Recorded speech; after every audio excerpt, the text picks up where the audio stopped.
कि इन तस्वीरों को आप भूले नहीं होंगे। 6 महीने पहले 23 से 26 फरवरी के बीच हुए दंगों में 53 लोगों की मौत हो गई थी। 13 जुलाई को दिल्ली हाई कोर्ट में दिल्ली पुलिस के हलफनामे के मुताबिक मरने वालों में से 40 मुसलमान और 13 हिंदू हैं। पुलिस ने दंगों की 751 एफआईआर दर्ज की है। दिल्ली पुलिस क्राइम ब्रांच ने दंगों के पीछे घटनाओं की एक क्रोनोलॉजी दिल्ली के कड़कड़डुमा कोर्ट में जून महीने में पेश की थी। बीबीसी ने इस क्रोनोलॉजी की पड़ताल की है। आज कवर स्टोरी में बात पुलिस के इन्हीं दावों की।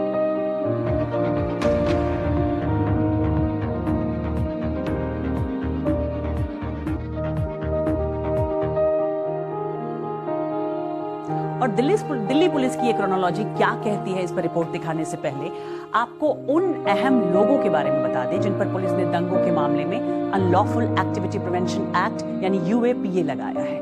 दंगों के पीछे गहरी साजिश की जांच से जुड़ी एक एफआईआर संख्या 59 में 14 लोगों का नाम है। इन सभी पर यूएपीए की धाराएं लगाई गई हैं। इनमें से ज्यादातर लोग दिल्ली में एंटी-सीएए यानी नागरिकता संशोधन अधिनियम के खिलाफ प्रदर्शनों के जाने माने चेहरे हैं।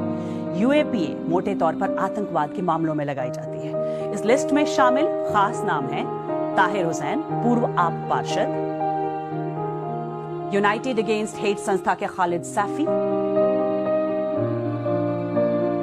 जेएनयू की छात्राएं और पिंजरा तोड़ नाम की संस्था की सदस्य नताशा नरवाल और दिवांगना कलिता, और जामिया मिलिया इस्लामिया के मीरान हैदर, सफूरा जरगर और आसिफ इकबाल तन्हा। इन लोगों में से सिर्फ सफूरा जरगर को जमानत मिली है। इन सभी को पहले अलग अलग एफआईआर में गिरफ्तार किया गया। फिर जैसे ही उन मामलों में उन्हें जमानत मिली या मिलने की संभावना बनी, इन पर एफआईआर 59 यानी कि यूएपीए की धाराएं लगाई गई। यूएपीए के प्रावधानों के तहत जांच एजेंसियां साल भर तक लोगों को बिना मुकदमा चलाए हिरासत में रख सकती हैं। उसके बाद भी हिरासत की अवधि अदालत की मंजूरी से बढ़ सकती है। इस मूल एफआईआर में सबसे पहला नाम उमर खालिद का है, जो जेएनयू के पूर्व छात्र और यूनाइटेड अगेंस्ट हेट नाम की संस्था के संस्थापक हैं। लेकिन पुलिस ने उन्हें गिरफ्तार नहीं किया। दिल्ली दंगों से जुड़े मामलों में दिल्ली पुलिस ने योगेंद्र यादव, चंद्रशेखर आजाद समेत कई जाने माने एक्टिविस्ट का भी जिक्र किया है। हालांकि इन्हें किसी भी मामले में अभियुक्त नहीं बनाया गया है। लेकिन दिल्ली में दंगों के भड़कने की वजह क्या थी? पुलिस के मुताबिक इसके कई कारण थे। पुलिस ने कड़कड़डुमा कोर्ट में क्रोनोलॉजी पेश कर कई घटनाओं का जिक्र किया है जो उनके मुताबिक दिल्ली दंगों की वजह बनी। बीबीसी ने इस क्रोनोलॉजी की पड़ताल की। देखिए बीबीसी संवाददाता कीर्ति दुबे की रिपोर्ट। दिल्ली के जामिया नगर की इसी सुनसान सड़क से दिसंबर में सीएए और एनआरसी के खिलाफ विरोध प्रदर्शनों की शुरुआत हुई थी।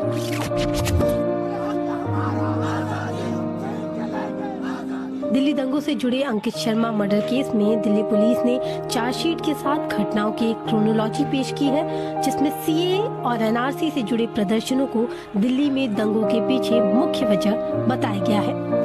दिल्ली पुलिस के मुताबिक 13 दिसंबर को जामिया यूनिवर्सिटी रोड पर सीएए एनआरसी के खिलाफ हुए प्रदर्शनों से ही दिल्ली दंगों की नींव पड़ी।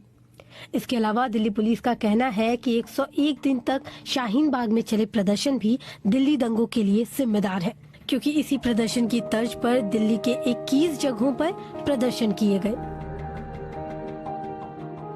दिल्ली दंगों की एफआईआर संख्या 65 में दिल्ली पुलिस ने क्रोनोलॉजी टर्म का इस्तेमाल किया है और पुलिस का कहना है कि घटनाओं के कुछ क्रम ने दिल्ली में दंगों की जमीन तैयार की।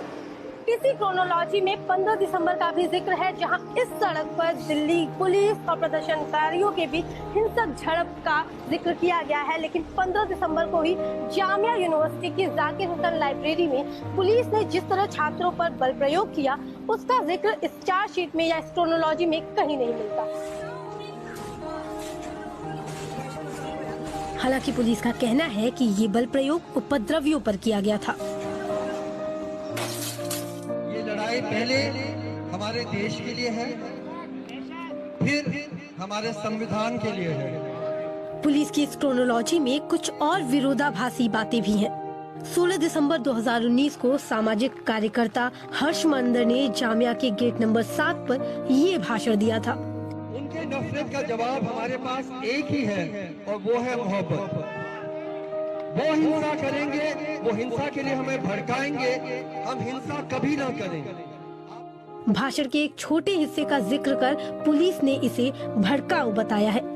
वहीं बीजेपी नेता कपिल मिश्रा के उस विवादित बयान के बारे में कुछ नहीं लिखा गया है, जिसके खिलाफ शिकायतें भी दर्ज हुई थी। डीसीपी साहब हमारे सामने खड़े हैं। मैं आप सबके बिहाफ पे ये बात कह रहा हूँ, ट्रंप के जाने तक तो हम शांति से जा रहे हैं, लेकिन उसके बाद हम आपकी भी नहीं सुनेंगे अगर रास्ते खाली नहीं हुए तो। ठीक है। एक याचिका के जवाब में दिल्ली पुलिस ने हाई कोर्ट में कहा कि जांच के दौरान ऐसे कोई सबूत नहीं मिले हैं जो इस बात की ओर इशारा करते हों कि इस भाषण से दिल्ली में दंगे हुए। उसके बाद हमें रोड पे आना पड़ेगा। ठीक है। भारत माता की जय।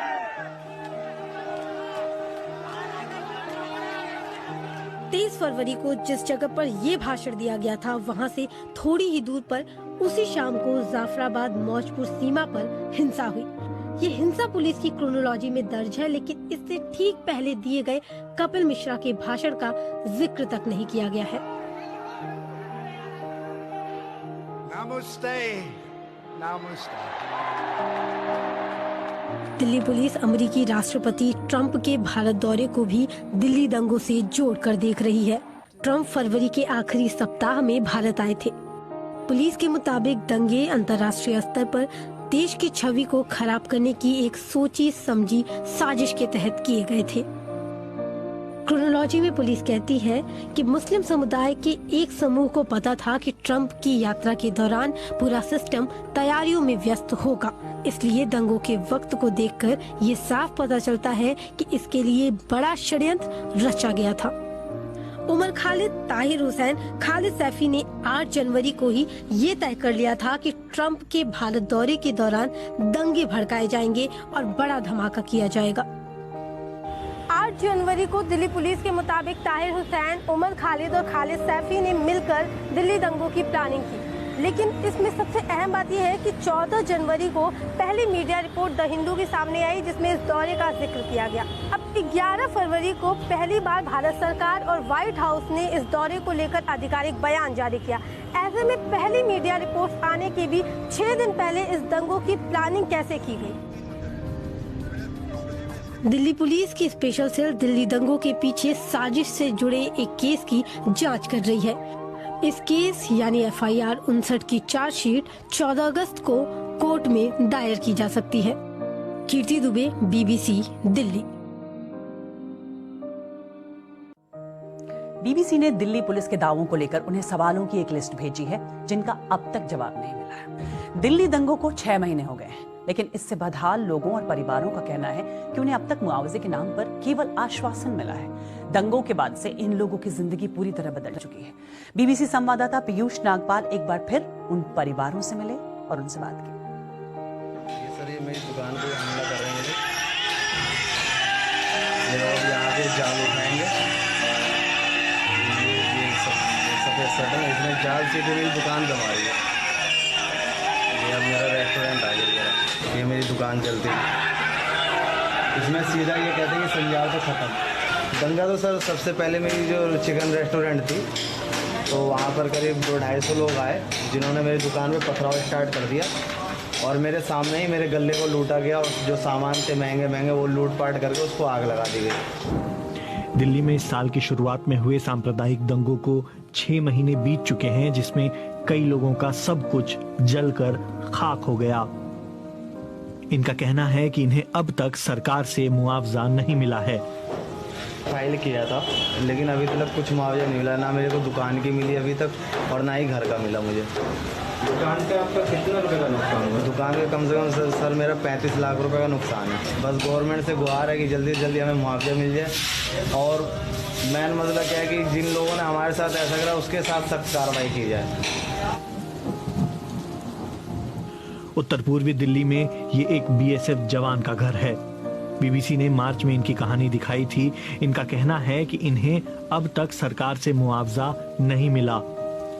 उस दिन का अभी बता दो कि जो हम सबके साथ हादसा हुआ है, वो हादसा कभी भूल सकते हैं? कितना भी पैसे दे दो, कितना भी खिला दो, कितने भी पिला दो, एक चप्पल में, पैर में चप्पल नहीं था, बदन में लत्ते नहीं था, एक कपड़े पहन करके हम सब निकले। अभी तक हमारा केजरीवाल का मुआवजा नहीं मिला। इसका पापा भी मजदूरी करता है, उनकी भी मजदूरी लॉकडाउन के वजह से भी नहीं चल रहा, कुछ तो दंगे की वजह से नहीं चला। परेशानी तो खैर बहुत है नहीं पैसे मिलने से। ये जस्ट बराबर वाला मकान हमारे, उसके जलने के चक्कर में मेरा मकान ग्राउंड फ्लोर से लेके सेकंड फ्लोर तक पूरा फट चुका है, नीचे से लेके ऊपर तक। और हम जब से बेघर हैं और जब से हमारे को कोई 1 रुपये की भी मदद नहीं हुई, अभी तक नहीं हुई। दंगा से 4 दिन बाद हमने फाइल रेड किए थे, अभी तक मेरे पैसे अभी तक आए नहीं है। फाइल हमने 20 से 22 लाख रुपए का किया था, बाकी 25,000 रुपये अभी तक हमें मिल रहा है। जब भी मैं जाते हैं SDM साहब के पास तो वो कहते हैं बस 10 दिन 5 दिन में आपके पैसे आ जाएंगे। बच्चे पूछते ही हैं कि पापा ये अपने घर कब जाओगे? तो बोले बेटा जाओगे कैसे, जब घर बनेगा जब ही तो जाओगे।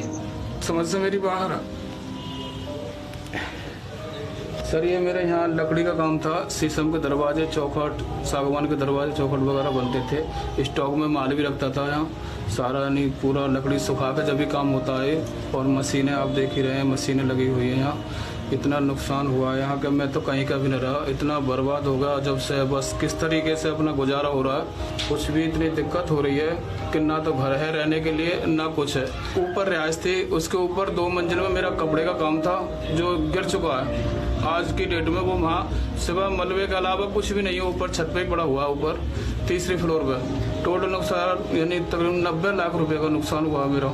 25 फरवरी को आग लगी हुई थी और यानी जब हम यहाँ आए तो 28-29 तारीख में इसका नहीं वो हुआ।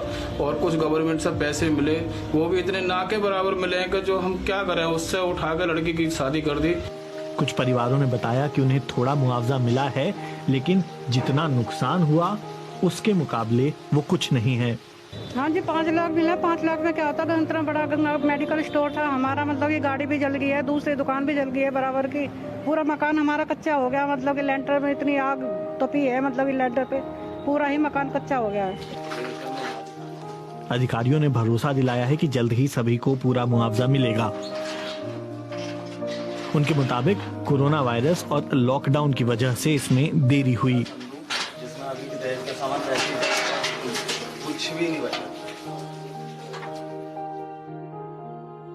और कईयों के लिए दंगों के जख्म अभी तक भरे